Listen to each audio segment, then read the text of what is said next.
So Bob Smith contacted these same people that he had demonstrated with the year before and said, look, we are going to need physicians in Mississippi this summer. We got 1,000 young people coming in, and we don't know what they are going to be experiencing. We know that the white doctors cannot be expected to welcome them with open arms, since these people are coming down to destroy the Southern way of life as they know it. So these doctors came down, about 100 of them, doctors, nurses, other professionals. I interpret good doctors broadly, as I say in my prefaces, healthcare providers, because nurses and social workers and others played a very important role. So they did come down, they did good work. I talk about this, I talk about the interaction between the physicians and the younger people. And this was something that was interesting for me because I saw the movement, I saw Mississippi from a different perspective than I had seen it doing work for local people. In other words, this was a somewhat older group. They were professionals, they were established, and they had a somewhat different perspective on what they were seeing. And they had, as physicians, of course, they were used to being authority figures and being deferred to.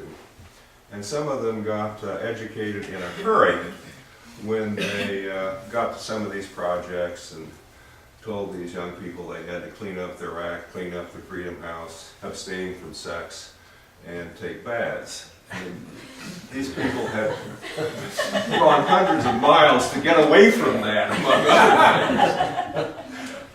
So it took a while. And some of the doctors were naive as well. My favorite story, which isn't in the book, and I should have put it in, was of the experience of Dr. Sidney Greenberg, a story that he tells on himself. Volunteers would come into Mississippi. They would get to the Jackson airport, and somebody from COFO, the umbrella organization that was sponsoring the project, would pick them up, take them into town. They would have a meeting with Bob Smith, probably Bob Moses and others, and then they would go out to the various projects.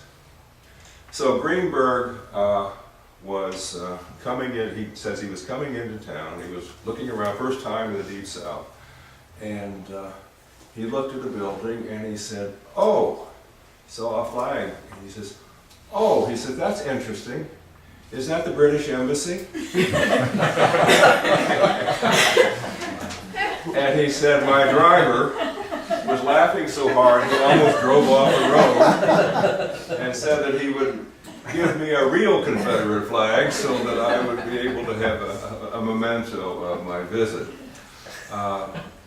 Some of the doctors had I mean, this was an amusing incident. Some of them had problems, and some of them did not adjust well, but most of them did. I talk about the original group. The original group was mainly Jewish, male from New York, first or second generation Eastern or Russian European immigrants. They had been in that first generation of Jewish students, not subjected to rigid medical school quotas. They were left-wing in their politics. Several of them had been or were members of the Communist Party. And it's interesting that they sort of flew under the radar screen throughout the movement. That Hoover, of course, was trying to get all the communists out of the movement by sundown. And here he had some real ones. And in all of the Freedom of Information Act files I got, there was nothing. They said they had all the usual suspect stuff. But they didn't say, you know, we've got to take action against this, we've got to engage in dirty tricks. I think it may have been because they figure, well, they're physicians, they can't do that much damage. But this left-wing element was very, very strong. Well, I won't go into much more detail now, except that they became a permanent organization, and they established chapters throughout the country. They established a full-time operation in the South under the direction of this young black psychiatrist named Alvin Toussaint, who had never been in the South, and this was an amazing experience for him.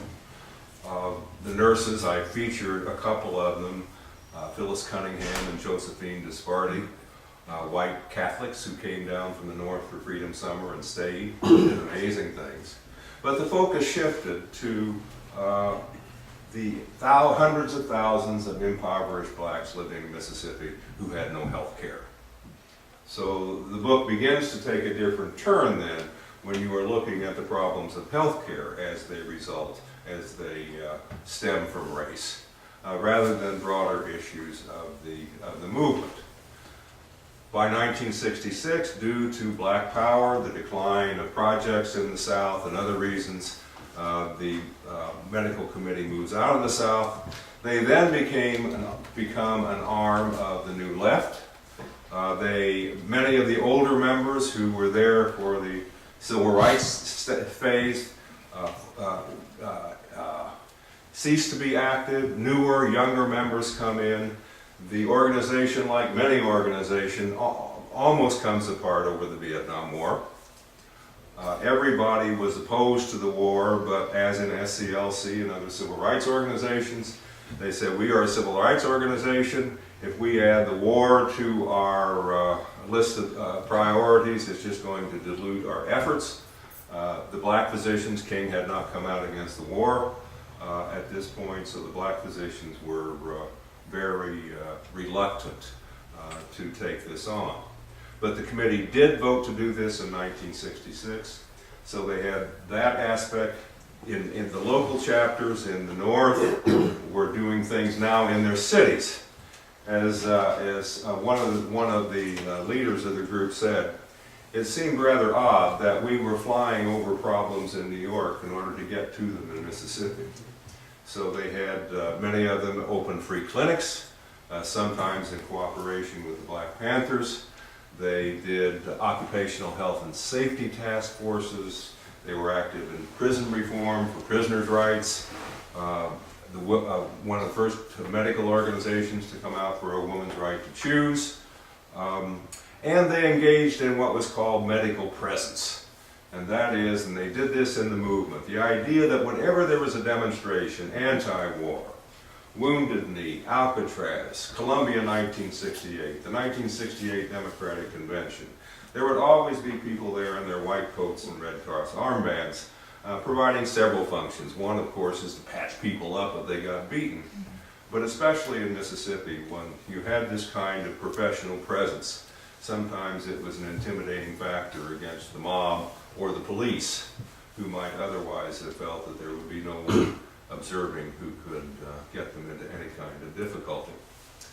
The organization took a very strong stand for single-payer health care, was active in the early 70s in the campaigns during the Nixon years to bring about universal health insurance.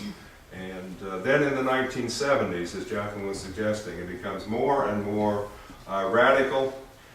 Almost alone among the New Left organizations, it's standing as a national organization.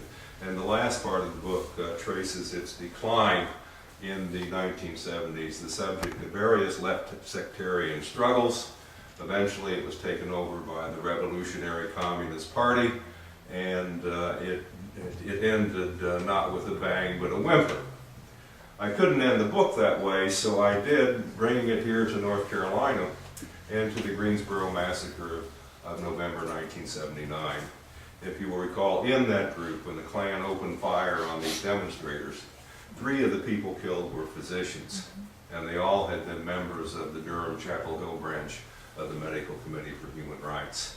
And I tried to suggest at the end that what linked these radicals, such as Jim Waller, who left his job with the Duke Medical School to work in a factory in Greensboro, with the earlier people who came to Mississippi and continued to maintain their status in the professions, is that they all saw that the healthcare system was broken, it was racist, it was class-based, and was badly in need of fixing. And they felt that in order to do this, as one of the slogans was, being a doctor is not enough.